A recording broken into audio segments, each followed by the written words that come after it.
welcome to an all-new episode of American Gods, Talking American Gods. Today, we are lucky enough to have one of the most interesting shows I think I've seen in a while to review and talk about. Some really cool stuff happened in this episode, and I am really excited to start talking about it. Also, before I forget, I always mean to say this before every single podcast, and just it slips my mind. So this is sort of my new experience here, not just with podcasting, but leading the podcast. So to that end, speak up if you hear things that you think are cool or not so cool. Don't be afraid to let me know. I am seriously wanting to learn. So with that said, I'm going to introduce my co-hosts. We have, first of all, Kinte. Kinte, how's everything going? Pretty good. And if I suck, I don't want to hear about it. Don't message Kinte. Don't at Kinte about his podcast performance. He's heard enough. Just me. Yeah. Okay. Well, that's awesome. And Yardley. Yardley, how's it going? Hey, I'm good. I got to co-sign what Kinte said, but everything's all good. You've been doing a great job. And, I think that I can, tell from the first time that you started recording with us, until now, you definitely have a lot more confidence heading up shows. So keep on going. Well, thank you. And everybody don't at Yardley either, because he doesn't need any help. Just me. It's just me. Okay.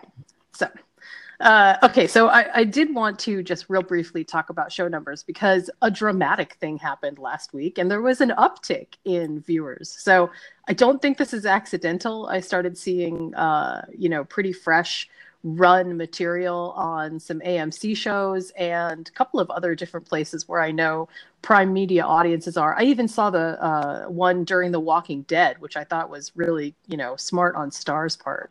So that was not too bad. It's not a huge uptick, but it's a bit, there's 10 something thousand. It's better than going down, which I feel is pretty important. Still nowhere near where we were at the beginning of the season. So how many episodes? Is it 8 episodes this season? Yeah. It's 8. There was 8 last season too. Yeah. Yeah, I actually want to get to that a little bit later about where we think the show is going to end up at the end of the season and whether my original prediction about whether they're going to wrap this up in the story based on the book at the end of the season is correct or not correct, because I'm seeing some hallmarks that make me think that maybe I was wrong at the beginning. But to start, I wanted to say that this episode was such an interesting, eclectic episode. It's one of the strangest mixed, oddly worked, but from a narrative storytelling perspective was just so bizarre. So the big social media buzz this week was this, first of all, the talk about Technology Boy, who I guess, for lack of a better word, was retired. I have a theory about this, and it only took me 4 times of watching the show to figure out what I actually was going to kind of come up with as a theory. But the second thing, which I think actually is even bigger and probably overshadows that, is the Mr. Nancy, Bilquis, and Mr. Ibis having their conversation in the funeral home. So I am definitely going to get to that first. But to kind of start off, I wanted to ask both of you how you felt about the episode overall. And when I say that, I don't just mean like whether you liked the story. I mean, do you think that from a storytelling perspective that they are doing a job that is good enough for the viewers to understand what is going on here? You go first, Kinte, because I might be a little long-winded. Yeah, I think so. For the most part, I think I'm actually kind of surprised about how much people are able to follow it, because I have very little faith on the public, but it seems as if people seem to follow it just fine. So I mean, I have no problem with it, but no, I think they've done a pretty decent job with that. Just as a follow-up, can I ask you if you think that the story is okay? Let's focus specifically on the second season, because this is where I have some concern. Do you think in this second season that the narrative has progressed in a forward direction enough, without a lot of reminders about what happened in the first season, that the audience understands what forward progression is being made? I honestly have some doubts about this and wonder if this is not part of the lack of viewers. Yeah. Yes, I totally agree. Okay, go ahead, Yardley. You take it away. Well, no, I was just, excuse me. I was saying I totally agree with you. I don't think that the story is laid out enough for the average viewer to probably track it, because we live in our own bubble and we're really into it. So we really track what's going on. And I think that we can probably make a better analysis of things than some people. But I could see how it could be confusing and kind of lose some people the way that the story's been laid out thus far. Yeah, I think mostly no, I shouldn't say it's a concern, but my interest was piqued this week when I started talking about what is actually the opening of the show, which is the birth of Technology Boy, and how I thought that was an interesting coming to America vignette, the way that they've been doing the coming to America pieces, except this wasn't coming to America. This was, we're in America. And the fact that they told it from, or the fact that the Technology Boy was done with a family that was clearly Asian American, first of all, felt slightly tropey, but secondly, there was this feeling that I had after I started talking about this, where people were looking at me with this blank stare, and I realized that they weren't buying in to the whole, this is why the war between the gods is so important, that it's not just a made-up event in Mr. Wednesday's mind, that there really is something that's happening here in terms of a shift in how people both worship and what is sort of fueling the gods, how they can be created, but then how they have to be sustained. And what fascinated me about those conversations was I never felt like anybody questioned any of that in the first season, but somehow in the second season, it feels like it's all been erased. And I don't know if you guys feel that way, but like Yardley said, I wonder if that's because we're just inside of kind of a bubble. I don't know. What do you guys, do you feel that way? Or is this just the people that I'm around are just a little bit more clueless than normal? I'm sorry, guys. yeah. Thanks for throwing that out there. Do you want to tackle that, Kente? I'm trying to. Mm-hmm. I feel like I was surprised in the first season that so many people actually enjoyed it, and actually was able to follow it. Just because so many people, if it's not so simple, they have a hard time with it, right? So it was kind of surprising to me, because I have very little faith in the public. But with that said, I feel like the people who watch it seem to get out of it what they want. I mean, what is supposed to be portrayed. So I just feel like the people who don't watch it are probably the people that would have the hardest time following it. And I also don't think, like, let's just say you've got a new viewer and they just dove into it this season, they would totally be clueless. I don't think that someone could hit the ground running, if they started watching it in the first episode of this season. So, but I mean, I think the people, and it might be because of the bubble, that we tend to see that watch the show are people who they're really into it. They're invested. Now, I'm never going to say that the majority of viewers are book readers, but I do think for this particular property, I do think that, you have a pretty rabid fan base, so, I don't know if I ever want to say, I will say that a person who couldn't necessarily hit the ground running coming into this season would definitely be more clueless, but I don't know. Sometimes we nitpick a lot, especially in the group, Jen.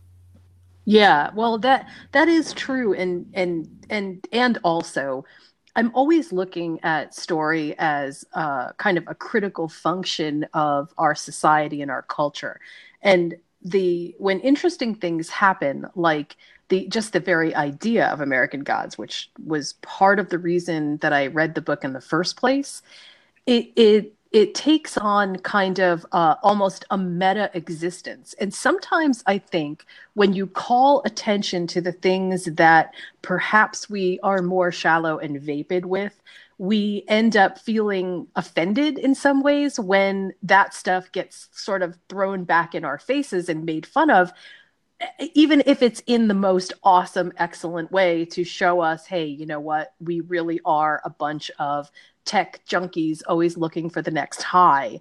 And specifically, what I felt intrigued about was, well, actually, you know what? I'm gonna pause this for a moment, because what I want to do is get into how the narrative unfolded, because there's a specific place where Technology Boy and Mr. World diverge, and at that point, I think that's when people got very confused. And I'll ask you guys for your take as well. So, okay, so as I said, the show basically opens to the birth of Technology Boy, which was a really interesting unfolding of a dad telling a son information about what he considers to be prayer, and it flows through music. And the boy, his son, creates a program that then internalizes what I would call the dad's quote unquote prayer. And as a result of that, the birth of a prayer, which was the God, and it was sort of really similar to the way that Mad Sweeney was born, if you will, just different circumstances and with different gadgets being involved. We saw that basically he was brought into existence. Now, I wanted to ask you guys, though, how you felt about that whole first scene, other than, the old tech. I think I even wrote in the show notes that there's something oddly strange about being comforted by seeing old tech, but it was kind of cool. I loved Pong. Oh yeah, absolutely. I actually had to watch that beginning sequence twice before I put together that was kind of what it was about, like the birth of technology, because it was kind of weird. And Kente, do you know the name of the guy who was playing the father? Do you know that guy's name? I've seen him in a lot of stuff. It's like he plays a lot of assholes. So have I. Yeah, he plays a lot of assholes in movies and stuff. So I remember his face, but it took me 2 goes at it. Watching that sequence, and I kind of got what it was, and I actually started enjoying it a little bit more the second time I watched it, because I started picking up on more things. But I do definitely love that sequence, but I still like the old school Coming to America vignettes. Yeah, me too. I do. Of course, I really like that, and that's the direct way to honor who the old gods are. But we have to figure out how the new gods both were born and why they even matter. Because if they don't matter, then how can we possibly be invested in who wins the war? Quite clearly, I think we are supposed to be led, right, to believe that the old gods are supposed to win this war. That's the way I feel like they untell it. Real quick, the father's name is Chill Kong. He is a actor. He was in the Mikado Project, The Gambler, Freedom Riders, and it looks like he's done a lot of martial arts stuff too. Okay, well, hey. Oh, maybe I have him confused. I wonder if I have him confused with somebody else. But okay. Mm-hmm. Were you going to say something, Yardley? Oh no, go ahead. So I think, well, okay. So I'm going to actually sort of move a little bit away from this piece again, because I'm going to come back to it, right? Just because I feel like there's a discussion to be had here about whether or not we understand what even the new gods and the old gods are fighting about, and why it should matter to us. That I think is sort of a quintessential piece. But I want to come back to that as a story point when we start talking about how Technology Boy was retired or whatever. I want to sort of switch though to Shadow at the moment, because something interesting always happens with American Gods. Whenever Shadow is involved in something that is part of the supernatural, they always go out of their way to make him so awkward. And I sort of love it, but I sort of it just makes me feel like it's so intentional. As I really was wondering if you guys had picked up on any of that. Yeah, it's very intentional. Do you think that they make him feel awkward? Yeah, because he's not. I mean, this is all new to him, right? Well, yeah, but I mean, okay. So there's clueless, which any one of us could be at any one given time, and then there's like really awkward, and awkward is the way I feel like they make Shadow. Like he's, like maybe he understands that he's in the presence of gods, and so it sort of trips him up sometimes. But then other times it seems so natural that it's sort of like when you come back to he's so awkward, it really reminds you, it just brings it back home that he really is out of his element here. When he has this conversation with Mr. Ibis, I think that comes up a lot, don't you? Mm-hmm. I mean, in fact, if I'm not mistaken, I think it was in this episode when he was talking to Mr. Ibis, didn't he like run into something or something fell or? Oh yeah. It was. I think it was actually right after his sister showed up, in the feline form. But he like knocked over something on the his table. I think it was some tools. It just makes me think that he's just played up to be so awkward. Yeah, I could totally see that. And also, I guess with the situation that's kind of going on, by the end of the episode, we know that he's possibly thinks that he's onto something, that he's really important to what's going on. But at the same time, with all of the things that are going on, it's hard to not understand why he would feel like he's not in his element. Yeah, well, there's such a duality with Shadow, and I think we see that. I think we see that even more pronounced a little bit later when they are in St. Louis and they talk to the guardian, the threshold guardians for Mr. Money, which we'll talk about in a second. But before the money scene, I wanted to just make a quick observation, and that is there is something so dynamic about Mr. Ibis, the funeral home, and every conversation that happens in there. And I just put it together in this episode because Mr. Nancy calls him Toth. I didn't get it before, but I get it now. I understand it now, right? And did you guys feel the same way? Did you understand that? Or I shouldn't say did you understand it. What did you take from it? First of all, the acting in the scene with Mr. Nancy and them were awesome. And especially, Mr. Nancy. And I love the dialogue. That was, excellent. And it was definitely a different wrinkle than we've been used to, and with them coming together kind of in some way, banding together, and we'll see how that goes. But I thought the scene was great, and I really loved Mr. Nancy's speech. The rallying cry and the call for unity around death. Like that's who you're, you're talking about trying to unify, us in this great moment, but you're discussing it with someone that I kind of think Mr. Ibis was basically saying that, regardless of whose side you're on, at the end of the day, all of you come across my table. You know what I mean? So, right. I think, that was definitely, I agree with Kente, and I've read some of your show notes, and your messages, Jen, on, about the scene. I agree with you. It was probably one of the most powerful scenes that I've seen since the show has been on. And I really do think that everybody involved did a great job. So I was actually kind of surprised that they had this kind of scene, to be honest with you. Yeah. Me too. Me too. First of all, props and credit that it was a really, I hate to say it was brave, because why should it be, but it was. And secondly, it further scores the idea that the old gods have their own purposes. I feel like we even got that at the last episode of first season with Easter.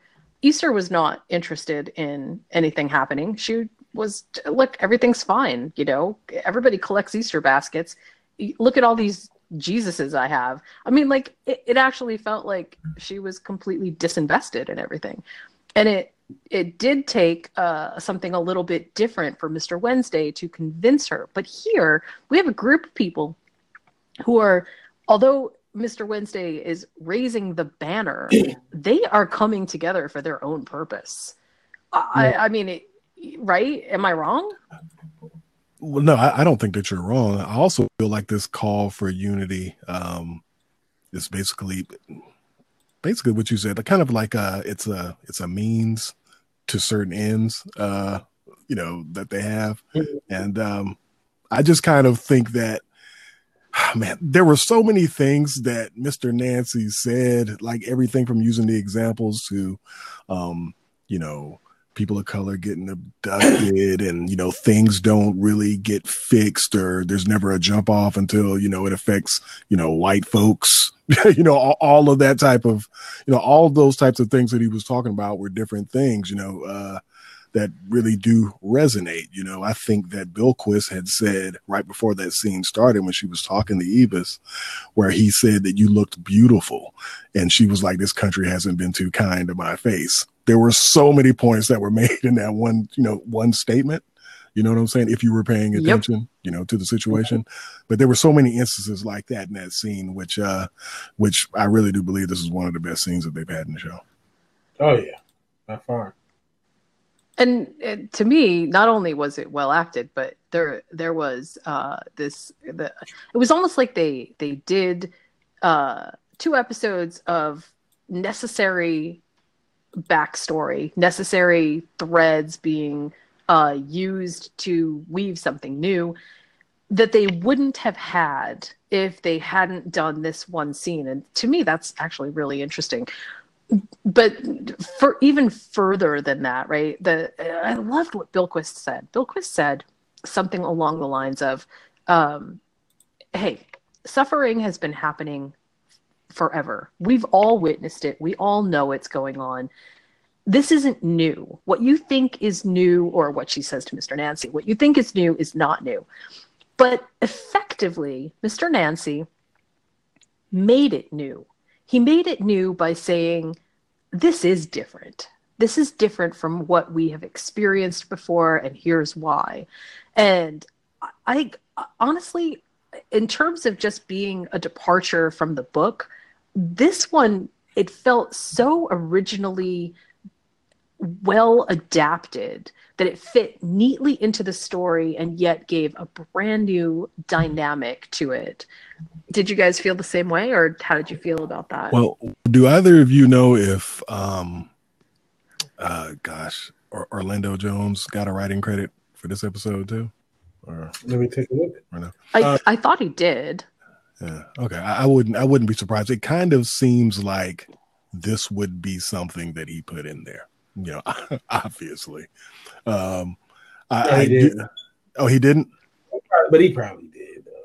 Because it just seems like, I just, based off of all of the things that I've seen them do in this series, this seems so different from everything else. It just seems odd to me that he wouldn't have been involved. It just seems like something different, this particular scene and how it was played out.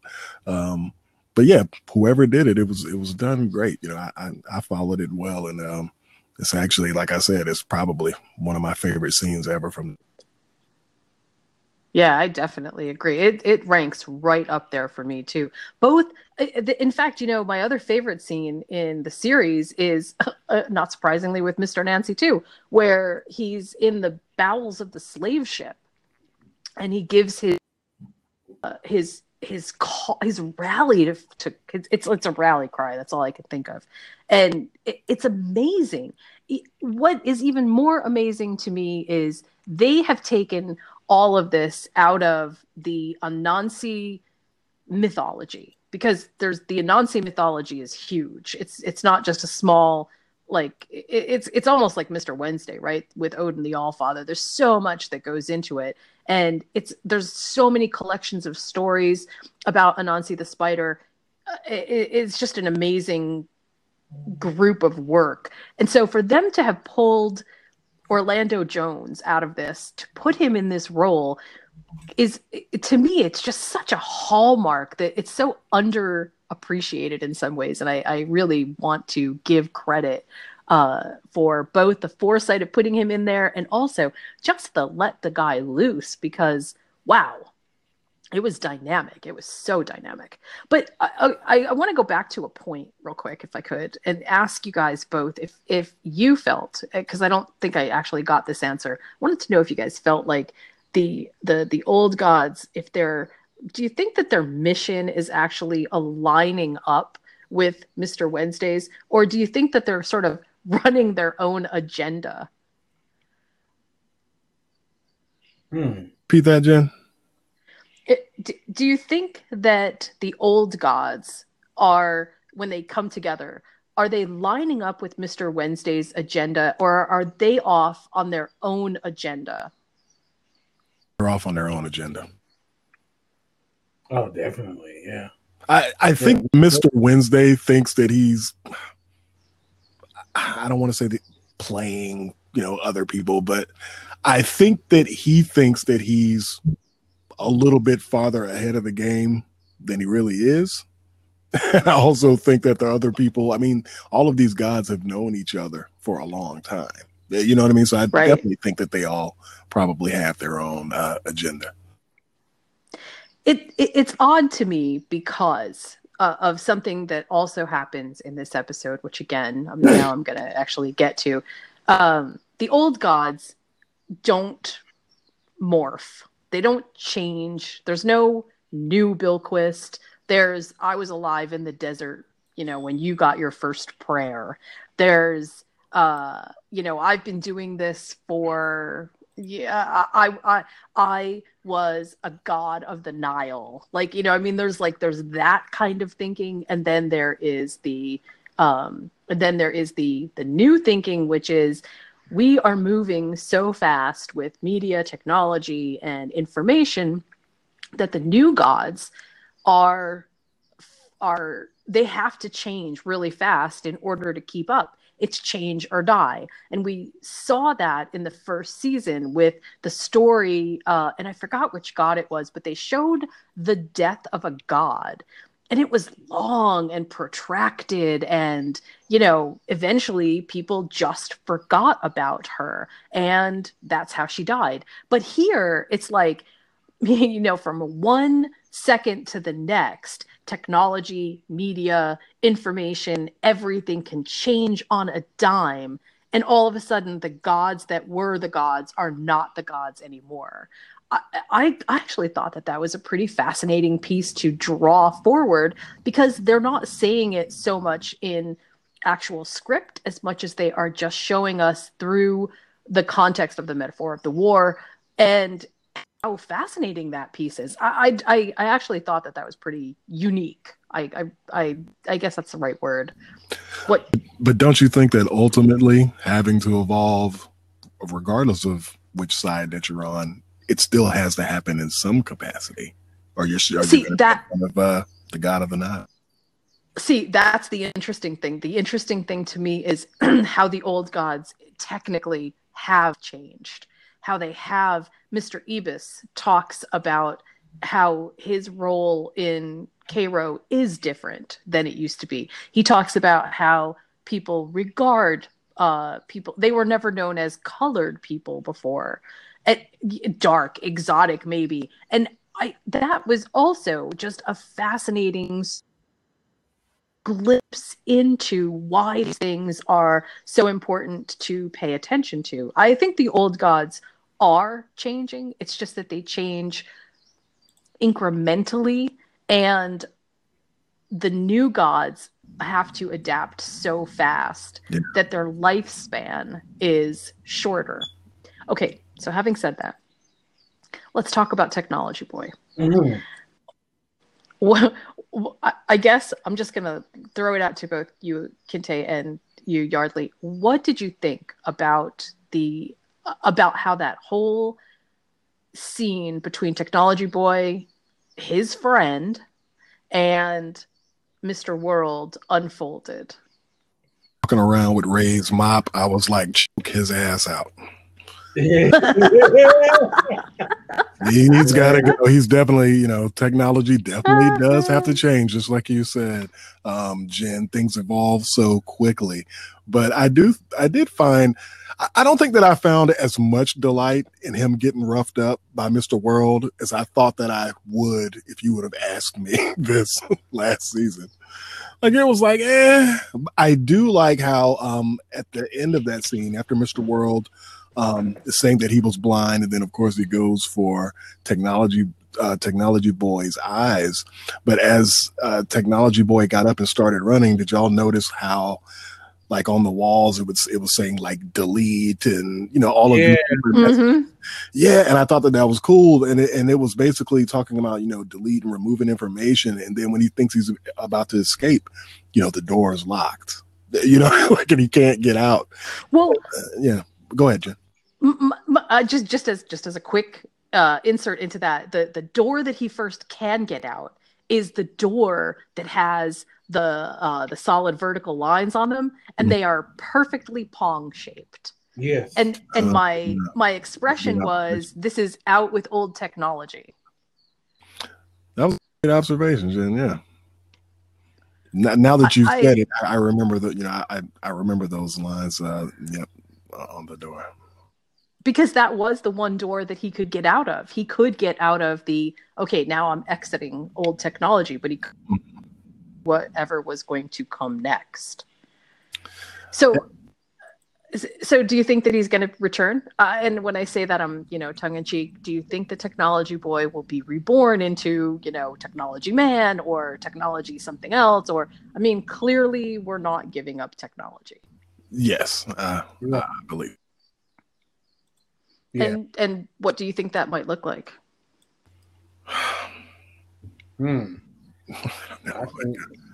That's a good. I have no idea. I don't even want to pull anything out of my butt on what I would think it would look like. I don't know. Yeah, I have no idea, but that's a great question, though. I don't know. Maybe I don't know much of a help, but I know. It'll probably be like a phantasm ball or something. I was trying to come up with what I thought was new tech, right? And old tech, if we think about what was sort of the generational start to most of us, sorry, anybody who's, super young, for most of us who learned older tech, we started with older video games, even Game Boy, even some of the older sets. Wasn't the guy in the beginning? Wasn't he using an old Atari? I think he was using an old Atari. Those at this point, those feel so antiquated, but it wasn't that long ago. And what's new tech? Well, Jen, maybe the new way that technology is going to push forward, I think the natural progression is probably the fact that it'll be a person that has technology in their bodies. You know what I mean? So I wouldn't be surprised if they try to go there with maybe a character that has, the characteristics of being a human, having a soul, and having technology. So that's probably the next evolution that they might try to go towards in the series. Ooh, I like that. That's actually really good. Because you kind of get a little bit of everything, right? So like if you have the soul or whatever, you have the ability for, well, first of all, I can't prove that people have a soul, but I would just say that the soul, the soul or whatever, it'll give you an opportunity to kind of have a little bit of everything, though. You have the ability to reason. You've still got the physical presence. You still have the technology. So you're kind of like Jon Snow's The Song of Ice and Fire. You've kind of got everything going on. So I don't know. I mean, is there anything beyond that you think that the future could be? Well, to me, new technology is all AI. To me, new technology is as simplistic as it is right now. I see that it's going to evolve, but it's our basic interactions with Siri. It's our basic interactions with Alexa. It's our understanding of the world as technology can serve us. But in reality, it's maybe not quite that cut and dry. So AI to me is sort of the new technology. And I know it seems like maybe that is the function of old technology, but I feel like there is definitely a divergence where what we see Technology Boy being is something that is representational of beginning source code. And in the same way that I no longer code sites in straight HTML because, wow, that's ancient and old and doesn't give me any I don't have any awesome stuff that I can do with it. I now code it in a language that is, I would call it almost an upgrade from just the basic and standard stuff. So I think it was really cool the way that they called attention even to the idea that there could be old tech and that Technology Boy would represent that seemed pretty fabulous. I like you said, I didn't find glee in Technology Boy's demise because at some point I felt like, oh, okay, I get it. The metaphor isn't that Technology Boy is dead. It's that he is being resurrected. Maybe a better word is reincarnated into whatever needs to happen next. And whatever that is, clearly Mr. World still needs it, right? Because I don't see that Mr. World can somehow act in the function of technology as well. And technology exists. So it's not like that's not... Does that make sense? That makes perfect sense. It makes sense. Was that the only scene that Media was in this episode? Well, she was in 2, right? She was in the beginning where Mr. World, gives them both kind of an earful about Argus. But then she made a brief appearance on the screen which is why I think that this is new information, because it was tied to Media, right? Media was on the screen when Mr. World came in and said, I've never seen a god argue about his own obsolescence, or argue for his own obsolescence as effectively as you have. That sort of says something about why the tie between tech and media is so critically functional at this point. Do you know what I mean? Oh yeah, for sure. I mean, she was actually on that screen that then became the network infrastructure that the son then I didn't hear his name. I wish they had given him a name. But that he was on, I think, effectively tying those two together. Yeah. That basically media is information at this point, right? I think that was the message. I don't know. Let me know if you think that that's wrong. I don't think that it's wrong, so I'm just gonna go along with you. I totally agree. It's hard to tell sometimes because the meta understanding of what's happening in these stories can sometimes be a little bit convoluted with the narrative of American Gods, right? We know in American Gods what is supposed to be sort of happening and transpiring, but there is a meta universe inside of it where we're all experiencing our everyday interactions with prayer, worship, ritual, understanding of our own world and how that sort of touches us and what we consider to be our own sense of spirituality. And because all of those things get tied together, sometimes it can be a little bit tough to deconstruct what may or may not be happening on the screen based on the writer's interpretation of the story. So I just feel like that's, this is one of those instances. One thing that before I start talking about money that I wanted to bring up is, do you think that in some way that Mr. World comes off as being a little bit, maybe that's too small, of a tyrant?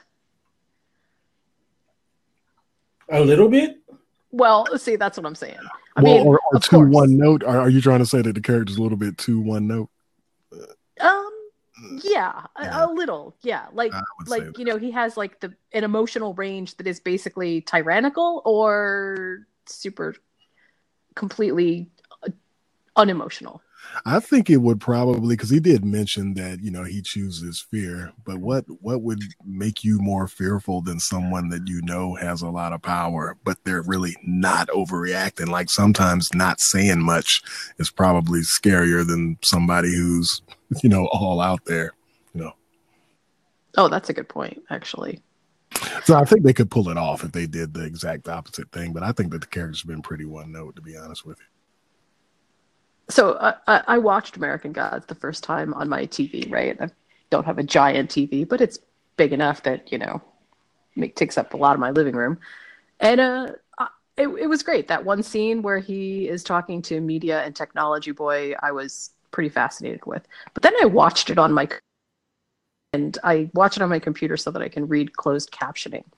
Just because it's easier for me to sort of get subtle hints that I don't get when I just watch it to experience it. And one of the things that I noticed is in that scene, Crispin Glover does this thing where he visibly shakes.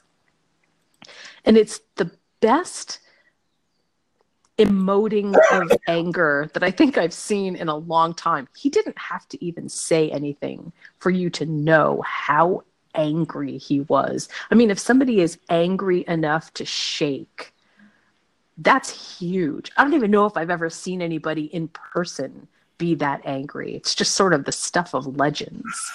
But yeah. I loved it.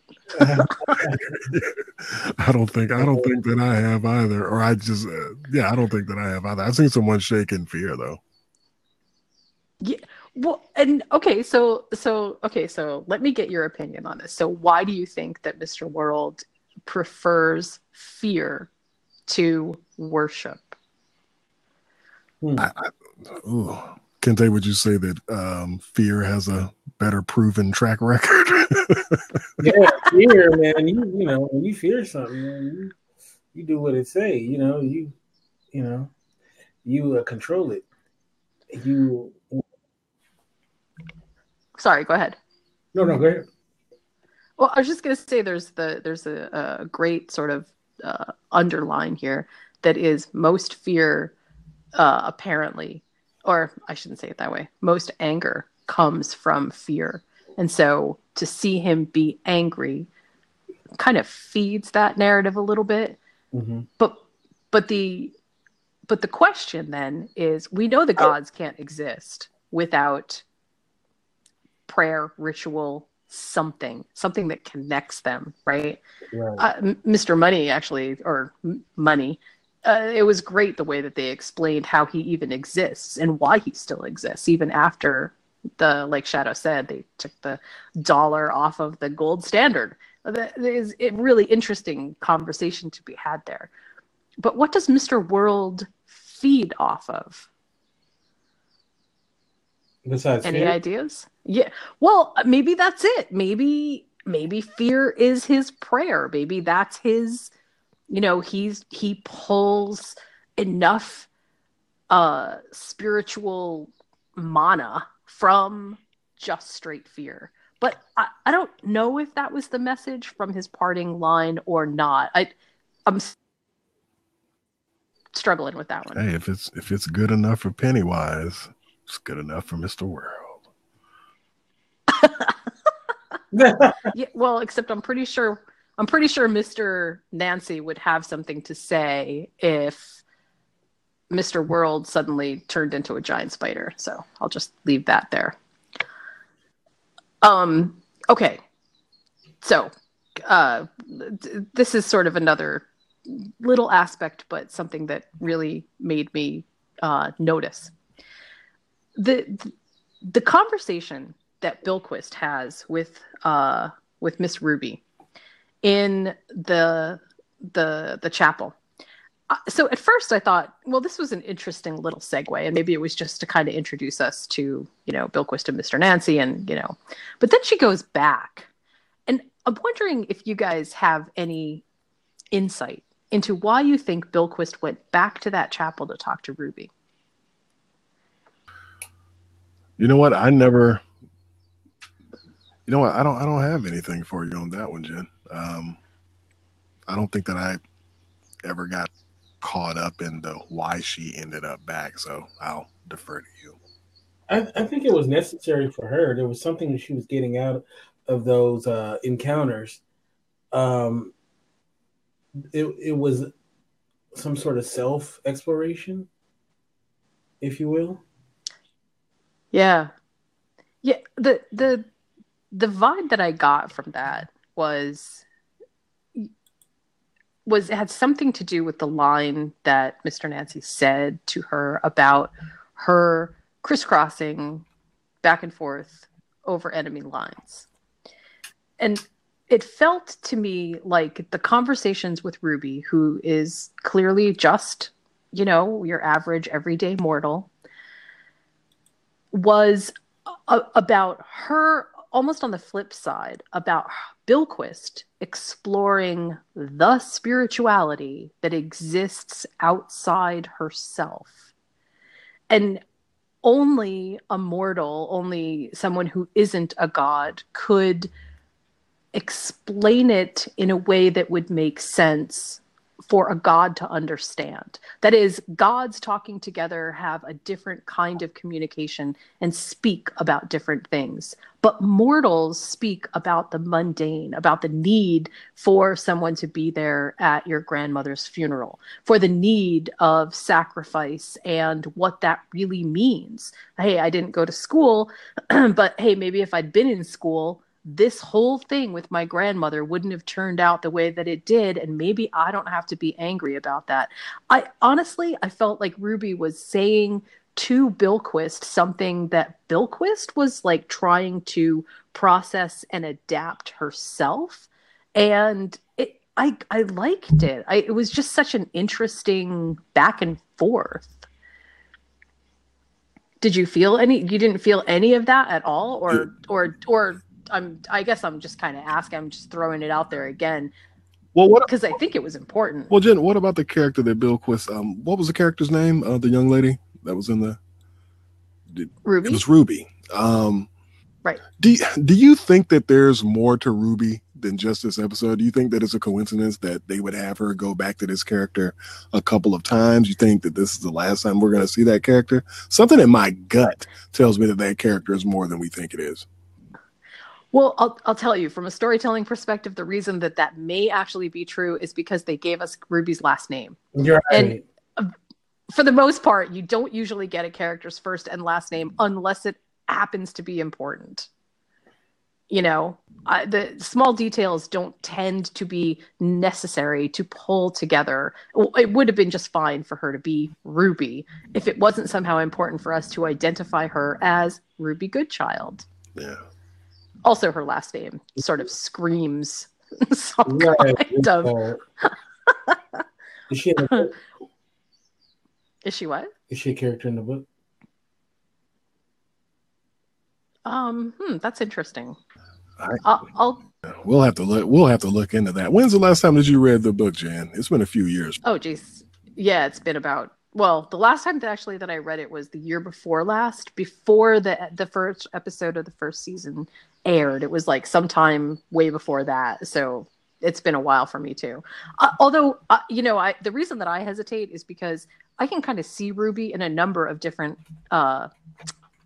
coincidental characters in American Gods. And I don't know, it's hard for me sometimes to tell if they try to wrap things up into one character that were actually assigned multiple character presences in the book, if that makes sense. Like sometimes it's not just that it's a single character, it's that they have taken 3 or 4 different character pieces and put them all together into one character. So that's why I hesitated. But what are the, because I was looking up like qualities when people talk about good children, or qualities of a good child. And it's like, you know, some of those tenets are like trust, patience, responsibility, empathy, and self-reliance. And some of these were things that, you know, Ruby obviously had. But I just kind of find that interesting that there are a lot of attributes that she seems to have that are kind of under the definition of what a good child is. So. Well, Ruby was basically the typification of every virtue that exists, right? They talked about patience, like you said. They talked about not being greedy. You know, we're in Cairo. Nobody has 2 cents to rub together.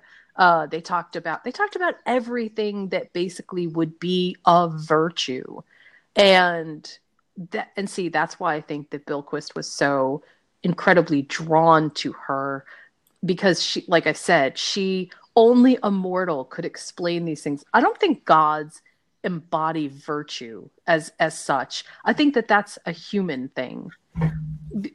Gods don't have the same they don't have the same capacity that humans do. And I think it goes all the way back to what Technology Boy said at the very beginning of this episode to media, which is humans are different from animals because humans know they will die. And it opens up a brand new world of things to be explored because they know that they will die. And that is part of the reason that they worship. They are looking for an explanation and maybe even a pushback to I'm going to die. Well, if I pray hard enough, maybe I won't die. But also, what will happen after I die? Help me figure that out, right? Does that make sense? Yeah. I mean, it makes a huge sense, because if you think about it, even when we're younger, we don't have a necessary. We think we're immortal in a way, and we act differently. And then as we get older, we start realizing, man, I ain't gonna be here forever. So it changes a lot of why we do the things that we do. So yeah. And just by extension, that also may change the way that we pray, the way that we experience other people. Well, not just other people, but how we experience the whole spiritual realm. I mean, I honestly think that is sort of a big aspect to what they were trying to get across to us. Although, I'll be honest, sometimes I think that they're a little too obvious. And then sometimes I think some of these things take so much processing that it really makes me have to work to get to the deeper understanding, which is great. But, once again, Neil Gaiman has such just an interesting, reflexive ability to tell a good story. And the visual narrative of American Gods, I think, can sometimes be a little bit convoluted. So when we dissect stuff, sometimes it feels like, wow, this stuff is actually important. And important to the story, because it does differ from the book so much that I think. I mean, that's the way that it's coming across to me. I don't know. Would you be comfortable? I know part of the conversation when we started off the podcast, you were talking about where we think that we would end up, book wise, by the end of this season. I kind of want to get to that really quickly though, because what I'm wondering is, I do feel like, and I won't be disappointed if they did kind of save the closing chapters of the book until the next season. Like, I think that they're going to really do a lot of different things and unique things to close this thing out. It would be a shame. I wouldn't want them to close out the book this season and then start doing their own thing. I'd rather them kind of do their own thing in the middle and then kind of close it out a little bit closer. Would that bother you? It wouldn't bother me, and it really does, as I said at the beginning, it does to me seem like that's the direction. I think that that's where they're going. All of the stick a pin in this moments that have been happening over the first couple of episodes here feel very much like a protracted understanding of the storyline that is not just unfolding, but that still has quite a bit more to unfold. And at first I thought, well, it's going to be boring because what are they going to tell other than what is sort of in there? But we didn't see Mad Sweeney at all this episode. We didn't see Laura at all this episode. We didn't see some of the other facets of what we know is going on this episode at all. And we know that takes up a good part of what we've already been introduced to as the story. So if there's only 8 episodes left, how they pull together the last couple of episodes doesn't seem like they can. Is that what you were thinking, Yardley? Yeah, right along those lines. What about you, Kente? How do you feel about that? What do you think? I know you didn't read the book, but I haven't read the book, but I, as someone who hasn't seen the book, who hasn't read the book, who actually I downloaded it while we've been talking on Audible, so I'll be listening to the book. I'm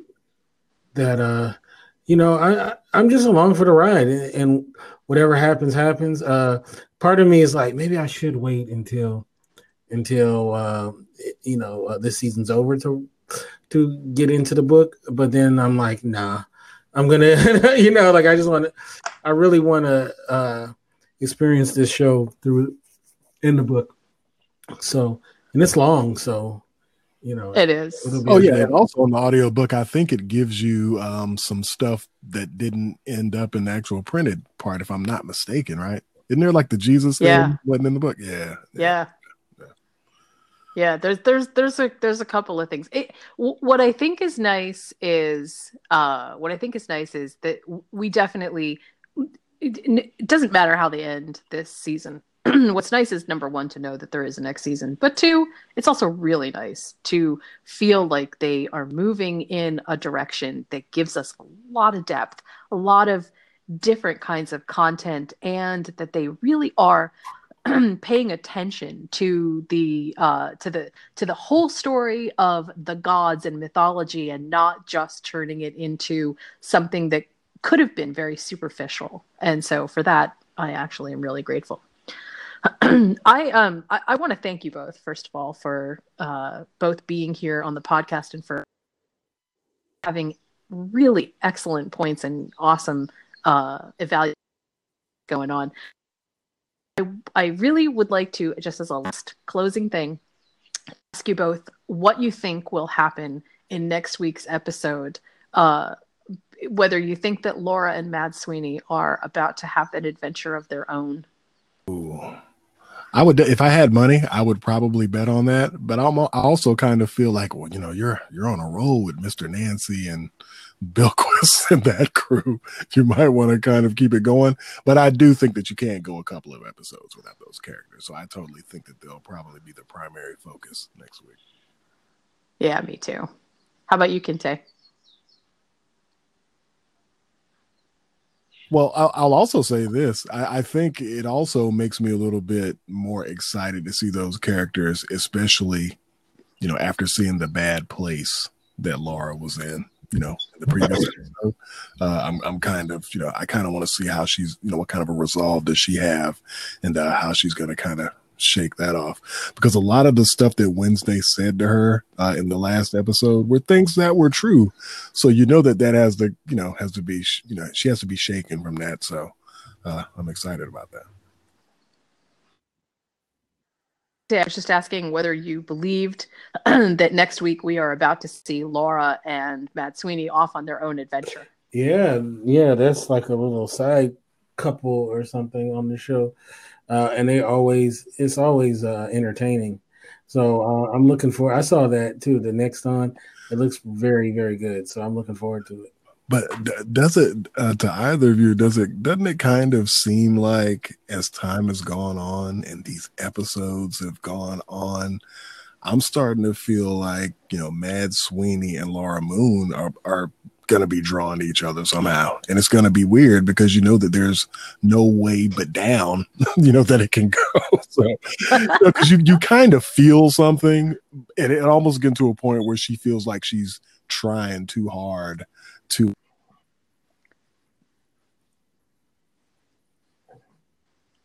I'm almost right there with you simply because of something that Mr. Ibis said. He said they're never the same when they come back.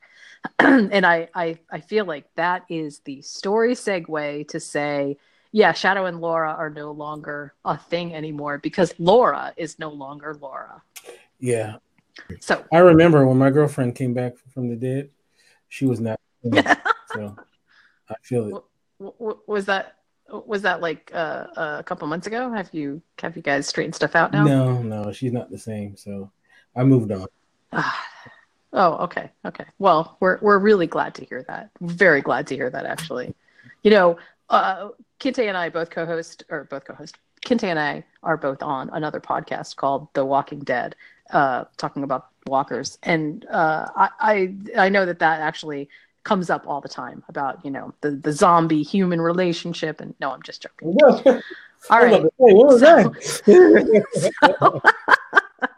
just trying to get people interested again. I know it's hard. All right, so Yardley, tell us how we can grab you on social media. You can follow me on Twitter at militant_Mark. And Kinte, how can people get you? Kinte F, and of course the website is indyradio.org. That's INDY radio.org.